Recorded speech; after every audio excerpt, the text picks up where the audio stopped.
Assalamualaikum warahmatullahi wabarakatuh. Halo guys, Dewi SMD kembali hadir bersama novel horor dan misteri, novel audio bermadukan jin.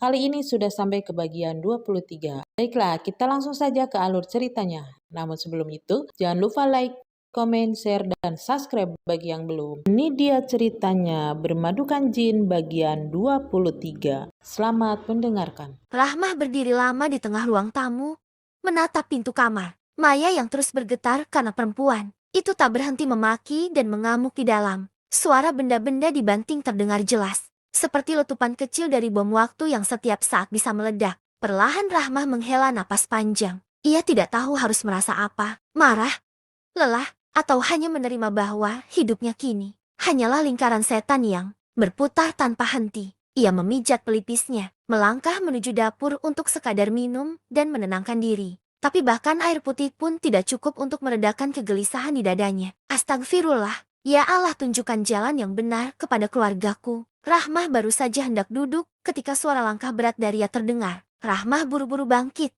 menoleh. Daryat muncul dengan wajah yang masih tegang, seolah badai yang tadi meledak dengan Maya belum reda sepenuhnya. Rahmah, panggilnya pelan. Rahmah mendekat meski ragu. Iya, Kang. Daryat menatap Rahmah lama, seolah ingin mengatakan banyak hal tapi suaranya tertahan. Kemudian ia menghela napas keras. Mulai hari ini, jangan terlalu dekat sama Maya. Jangan, kasih dia kesempatan ngomong. Macem-macem sama kamu. Aku nggak mau dia nyakitin kamu. Meski cuma pakai kata-kata. Rahmah menunduk. Tapi Kang, dia juga istrimu. Dia hanya kewajiban. Jawab Daryat cepat, bukan pilihan. Jawaban itu membuat Rahmah menatap suaminya lama. Ada luka di dalam tatapan itu. Tapi ia memilih menyimpannya sendiri. Daryat mendekat.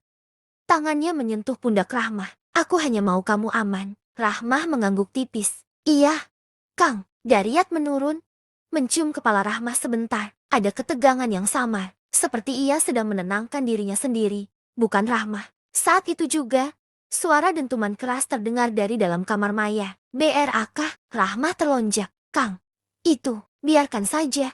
Potong Daryat tanpa ekspresi. Biarkan dia sampai capek. Rahmah ingin membantah. Tapi ia tahu percuma, ada sesuatu dalam diri Daryat yang tidak lagi sama. Sesuatu yang gelap, sesuatu yang seperti menahan amarah besar yang sudah lama ditanam. Siang itu rumah tetap kacau. Maya masih menangis, menjerit, memaki bergantian antara Rahmah dan Daryat. Kadang suara itu melemah, lalu kembali menguat seperti gelombang yang terus menghantam tebing. Rahmah duduk di ruang tamu, memegang dadanya, gelisah setiap kali mendengar Maya membenturkan sesuatu. Ia takut Maya melukai dirinya sendiri. Hari itu sudah semakin dekat. Hari di mana Daryat harus menyerahkan tumbal kepada para penguasa alam kegelapan. Aku harus menikahi anak itu hari ini juga. Tidak ada lagi waktu. Rahmah yang merasa khawatir dan bingung akhirnya memberanikan diri menghadap Daryat. Kang, apa benar Akang harus menikah lagi? Daryat terdiam. Ia menatap Rahmah lama, lalu tiba-tiba tersenyum tipis. Tapi senyuman itu tidak menghangatkan. Rahmah, kamu percaya kalau aku sayang sama kamu? Rahmah mengangguk, walau hatinya goyah. Kalau begitu, jangan tanya apa-apa. Percaya sama Akang. Semua yang aku lakukan, demi kebaikan kamu dan anak-anak. Rahmah ingin bertanya lagi demi apa? Demi siapa? Kenapa harus begitu? Tapi tidak ada yang keluar dari mulutnya. Daryat kemudian mendekat, memegang kedua tangan Rahmah. Kalau suatu saat aku nggak ada di rumah, kamu jangan panik. Ya, Rahmah mengerutkan kening. Maksud Akang, semuanya akan jelas nanti. Daryat melepaskan tangan Rahmah dan berbalik. Hanya itu, dan Rahmah merasa jantungnya turun ke perut. Sore menjelang, hujan turun deras, petir menyambar, membuat rumah mewah itu terasa semakin mencekam. Dalam kamar terkunci, suara Maya sudah tidak terdengar lagi. Mungkin ia jatuh tertidur karena terlalu lelah berteriak, atau sesuatu yang lain. Rahmah berdiri di depan pintu kamar Maya, bingung harus mengetuk atau tidak. Tapi sebelum ia memutuskan, suara langkah kaki Daryat muncul dari belakang. Jangan dibuka, ucapnya tegas. Rahmah menoleh. Aku hanya mau lihat dia. Kang, takutnya dia kenapa-kenapa. Kalau dia kenapa-kenapa, itu urusan Akang. Desis Daryat. Kali ini lebih dingin. Kamu urusin saja dirimu dan anak-anak. Rahmah, kamu harus bahagia. Uangmu sudah banyak. Kamu lakukan sesuatu yang bisa membuat kamu senang. Rahmah menelan ludah. Ada sesuatu yang semakin membuat Rahmah bingung dengan suaminya itu. Kang, Akang berubah, ucap Rahmah akhirnya. Suaranya lirih, Daryat menoleh pelan. Senyum samar muncul di bibirnya. Tapi matanya kosong. Rahmah, kamu tidak tahu apa yang akan datang. Sebuah kilat membelah langit, menerangi wajah Daryat sesaat. Rahmah melihat kilau aneh di mata suaminya seperti ada bayangan gelap yang hidup di sana. Suara petir kembali menyambar, bersahutan, seakan memberikan pertanda kalau sesuatu yang besar akan terjadi. Hujan masih turun deras pagi itu, membuat halaman rumah tampak kelam dan berkabut. Rahmah berdiri di balik jendela, menatap jalan setapak yang basah. Sejak tadi pagi Daryat sudah pergi, tanpa menjelaskan kemana ia akan membawa calon istri barunya itu. Kedua putrinya sudah berangkat ke sekolah. Rahmah mencoba menata nafas yang terus berguncang. Ada kecemasan yang menusuk, bukan hanya karena Maya yang masih terkunci di kamar, tetapi karena Daryat benar-benar melangkah ke keputusan yang akan semakin membuat rumah ini hancur. Dan ketika jarum jam menunjuk angka 11, suara deru mobil berhenti di depan rumah. Rahmah spontan menoleh. Pintu depan terbuka. Daryat masuk dengan langkah berat, wajah tegang. Namun matanya seperti dipaksa untuk tidak menunjukkan keraguan. Di belakangnya, melangkah perlahan seorang gadis, kurus, kecil, belum cukup umur untuk memahami apa itu pernikahan. Rambutnya dikepang seadanya, matanya sembab, bengkak, jelas habis menangis berjam-jam. Rahmah menutup mulut, hatinya kembali remuk. Gadis itu menunduk dalam-dalam, tubuhnya gemetar. Ia menggenggam ujung bajunya erat, seolah tidak memiliki tempat aman di dunia ini. Daryat menarik napas panjang. Rahmah, ini istri baru Akang. Rahmah hanya bisa membeku. Rasanya dunia memukul dadanya. Tapi mata Rahmah lebih tertarik pada gadis itu, penderitaannya begitu jelas. Begitu kasar hingga tak perlu kata-kata. Ayo masuk, lanjut Daryat. Gadis itu tidak bergerak. Air matanya jatuh, menetes di lantai. Daryat menoleh, sedikit tak sabar. Dinda, ayo masuk. Nama itu Dinda jatuh seperti beban besar. Akhirnya gadis itu mengangkat wajahnya sedikit. Rahmah melihat sorot mata yang kosong, patah, seperti seseorang yang dipaksa meninggalkan masa kecilnya hanya dalam satu malam. Langkah Dinda berat, seperti setiap gerakannya adalah hukuman. Begitu ia melewati ambang pintu, Rahmah mendekat perlahan.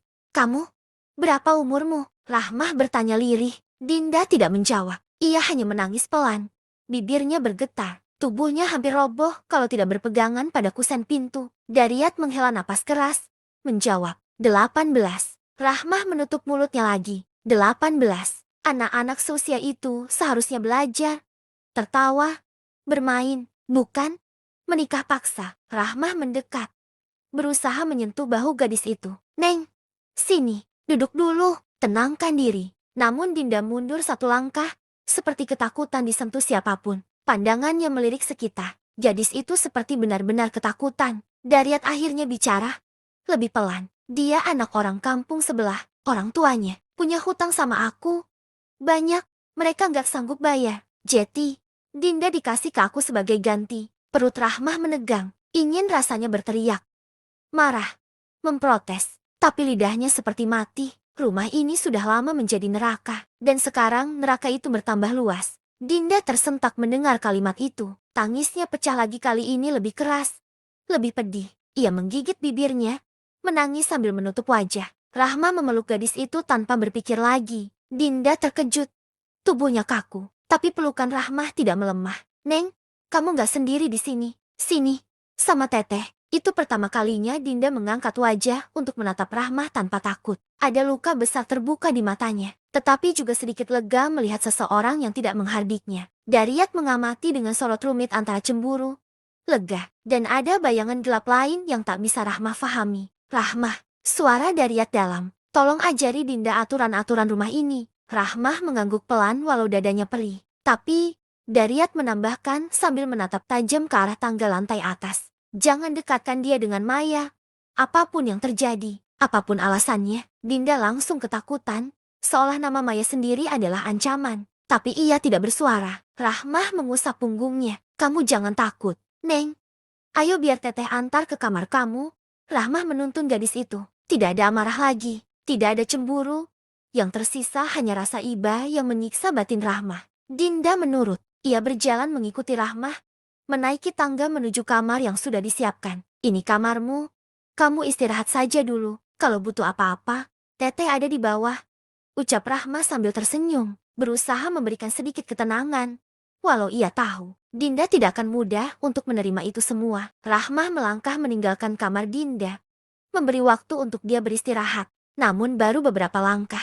BRAK, sesuatu dari dalam kamar Maya kembali terbanting. Dinda langsung berlari kecil, merapat ke tubuh Rahmah. Tubuhnya gemetar hebat. Rahmah memeluknya erat. Tidak apa, tidak apa. Neng, Dariat berdiri tegak di ruang tamu, menatap ke arah suara itu dengan raha mengeras. Ia tahu, ia sadar, dan ia mengerti bahwa membawa istri baru, dirinya kembali melukai hati Rahmah. Tetapi itu syarat agar Rahmah tetap aman.